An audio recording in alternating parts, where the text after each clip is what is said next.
Manipur gi miyamna leirakpasi kuire even ai samak aina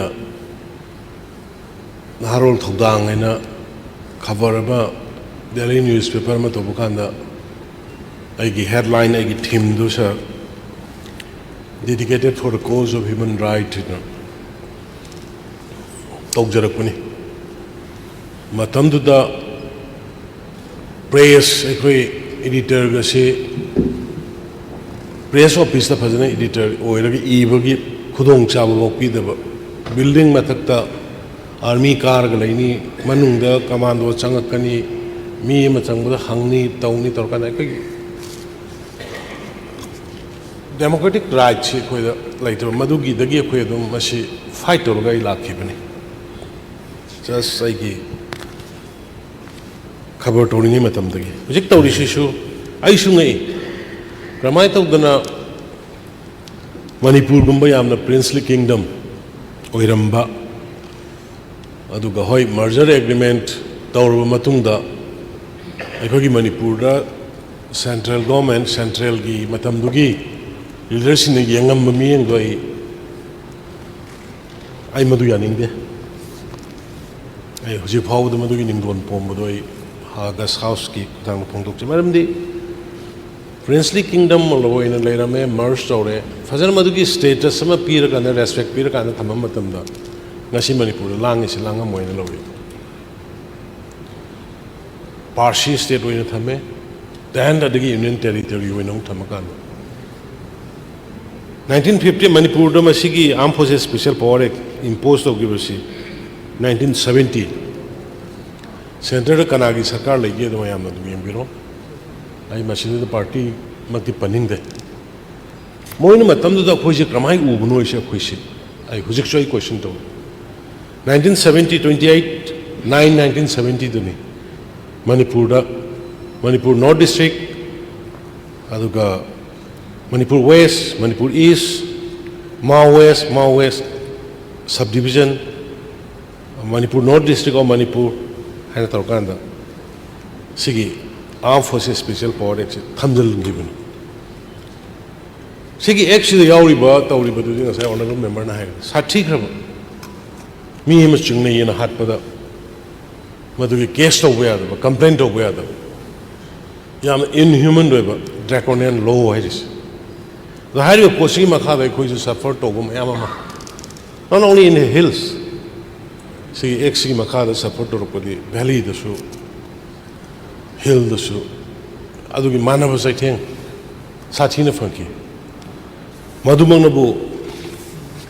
Nioi Kayana Pungamatawi time extended vision. Armed Forces Special Power Kimayokta Agitation Toki, even Seb Emulation Toki, or Darna, say Taramari. यामना मियोई बा मद सटकदबा मियोई बा मद पानबिया बा अदुगुम्बा एक नतबा हाइतार अदुना हंतक सार आइना पंजनिंग बदा हानेगी कॉलोनियल टाइम की क्रिमिनल लॉ सिंग क्रिमिनल की एक्शन हंतक honourable prime minister Modi ji की मखादा एक अहुम क्रिमिनल लॉ एक अहुम Samtokre, Harib Santopus the Kara humanitarian loam the impasses people, dignity, new bigi, Nakpa, justice people, Adukumogi Port Yauba, law hum Samtokre. Uziki armed forces special power in Manipur that Henriba Awabasing. Santa Ainahan Punjabado. Uziki Belly the way people Tauriba people Nahan Thar me the Tauriba situation shida agency Karanadi Belly the young Kanamasi armed forces special power Tamois, young other pressure to agency Karan Uzil normal law sina normal action dilto Buddha Namoy Aduna armed forces special power ex Belly gi labor says to Tamja laws agency Karan young Kana other even just Igi Mangda. I no.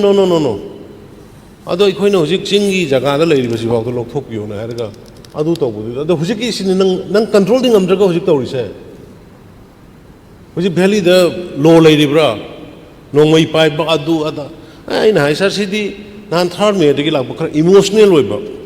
मी मयाम अमा सिगिबा हातखिबा यम कै मयाम हानबदुगी emotional ओइबदा खरा लैगिबदगी vested interested group खरा नमसि सानबनी आई तमना तमना तरगै control तौनब तौगेना अदुमाइ खुमेबा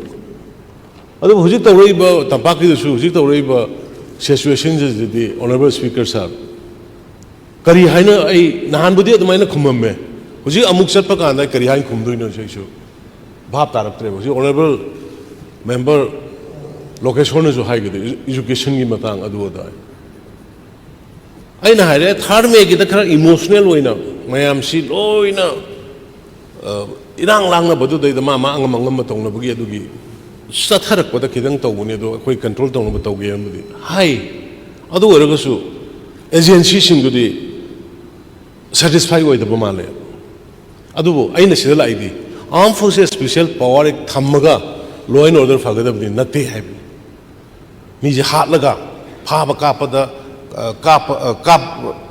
कापगा फारगा हातलगा मदुना अचुम्बा पोरामदि नहान पोरामनि शांति पोरामनि मयाम हात सिगरे हातकरे अदु ngaktana yaroi aduna khara human approach ama hujiki honorable member na haito ai endorse togi but lubadi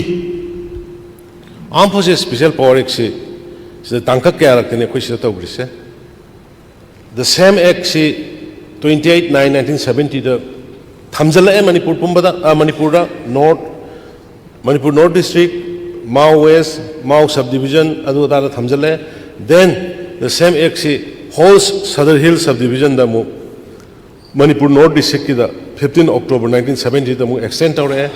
adu dagi mu extended the whole of Manipur South district Jiribam Manipur Central district yauna Tengmapol yauna 1978 अब थोदोना अखोगी north east लेरिबा और Manipur लेरिबा human value से खंदबदोना अखोइदुस मदु आइसु feel दो हाइतारे sir अदुना दुमाइ तौरकान अखोइसे अस्पा की मायोग होगिबा rally मयाम अमा इवन अखोइम मदुगी एजिटेशन द यावरपा मीसिंग याम कना इलाबोरेट चलरोगे अदुना इन ऑनरेबल मेंबर दा इन थाजब थमजरी हुजिकी याम क्रिमिनल लॉ अहुम अमसु सेमतोखिबा लेबनिना हुजिकी मणिपुर की ओइरेबा सिचुएशन सी अखोगी लेरिबा अनौबा पास तौरेबा क्रिमिनल लॉ अहुम दुगी मनुंगदा एप्लीकेबल ओइबा ह्यूमैनिटी द बेस तौबा डिग्निटी मेंटेन तौबदबा ह्यूमन राइट ngakpigदबा अदुगुम एक अमना रिप्रेस तौबियो तौदबा यादबा लेरगसु हायरगा हुजिक आर्म फोर्सेस स्पेशल पावर एक मक्सिदी सिंग तम हाइबा लेते होय जी खरा सिचुएशन खरा फरमबदगी अखोगी कैनोसिम 19 पुलिस स्टेशन मा ट्राम्पनदगी लौथोकपनि हाना मरी बंगा मलौथो मतुंगे अदुगी पोतु सिंगदसु एक्सटेंड तोहनबा हाइबसि सिंग एक्सटेंड तोहनबा हाइबदी अपस्पा सिंगदगी लौथोहनबा हाइबसि अखोगी सु अपाम्ब ले अदुबो आइना ऑनरेबल मेंबर की पुक्चिन से नागालैंड की कैबिनेट और एनी स्टेट की कैबिनेट डिसीजन लौजरगसु सीधी रीइम्पोज तौबगी मागी पावर से कॉन्स्टिट्यूशन सेंट्रल गवर्नमेंट पीबनिना अखोइना हाना मदुगी स्टेप से लौद्रिङैदा सेंटर की लीडर सिंह अखोइ हाना कन्विंस तौबा अमा चंगनी सुमाय तौदना सीना मरम ओइरकांदा ngasai yamna valid oiba point sing ngangi मी ऐसे लोइना रिवेंस मी गातनी नंग आइगी चंदा दुमाइ तौरदे आई नंगबु लमन सिंगने अदुगी वाखंदने बसागी इंसर्जेंसी की मोमेंटम अमा वांखटक्रिस बिकॉज ऑफ दिस एक्ट आई आइनिंगे यामना इनह्यूमन तोइबा यामना उसित थोइदबगी मोंगदा तौबा सिपाही सिंगना तौबदु मदुगी पेंदबा सिंगुने हेंकलकाना यामबा इनकरेज तोए सि आई मदु मा इंट्रोस तोए आई मदु एडिटर आई खबर तोरिङादा इबनी अदुना हुजे आइना ऑनरेबल मेंबर की क्वेश्चन मागी नुंगाइत्रिबा मागी वाखलदा लेरिबा फीलिंग सी की पूरा टोटली आई लौसन जरगा ऑनरेबल स्पीकर की थ्रू दा आइना हाइजनिंग बसी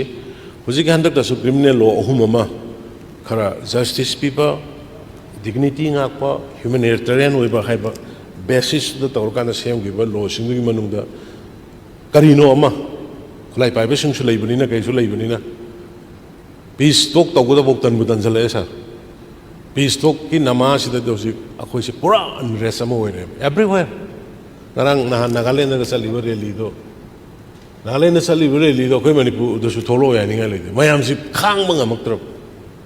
peace talk ki namada aduna si so khoi yeng da ba angle amani aduna madugum bu su laksan ba ya ba pot ama khoi phajana timma semaga koi government da ladies ko loi sure the even opposition gi members sing su yaw ye timma mani semaga da phajana ada home minister ge unarga sai ba po se upspa si Manipur dagi totally lokthok pina ba tobiu hai ba koi approach tong minasi aduga huji huji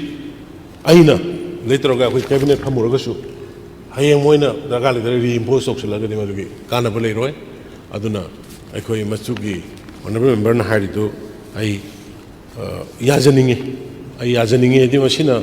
mission prada sa thina wayaba sa thina nupi angang da sa thina ki helli life unrest wa helli amata hole adu hujikti mo abswa da gi hen ba khoi kangbu no hela bra du khangre khoi gi kangbu sing jina mo hela bra ngarang na han da gi tari ba si ai ta bangamdre do ai su CM ni home by ni do again I site ki su I best level da kari to we age yenge aduga ai mayam da so ya appeal tawri tampak to su thamjan lo haiba agency mayam gi pressure di Delhi da phajna lei re asim di ai sigi kudong sabalor ga haje ga do honorable member na pukapre be calling attention si ko yongtang phajna phamin narga tim ama phajna chalaga do wari sasi moi home secretary IB gi group army gi group aduga even home minister wari phajana sare raga sigi portion koi si waraga di hengalak puni aduna si natra gadi fani hai badonda satha jena thamjage sir thank you sir. So honorable speaker sir, just clarification matik ama pamjawa sir, article 3 do aspa act to gi the article 3 do the governor is empowered to disturb area lauthokpa hapjan mase governor the empower tawba adudi akhoi girom dagi governor rom da chapna pharoidra habse. Speaker sir ai khungre man honorable member na loksal gam akhoi na loktho urasu governor is government ai khoi na loktho urasu adagi reimpose Nagaland da tawgidana aduna akhoi na loktho urasu ada bhap tanadra de kanade ana ada bhap phajana tanarga handaki criminal law ohum duda gi manung da karamana suitable oba humanity oba humanitarian norm da basis oba dignity tham ngak pangamba justice pi bangamba adu gumba da base targa tawbiu atop tawde yadi hargana yaraga di lokthok biro na koina pressure hana piru sai bani. Thank you sir.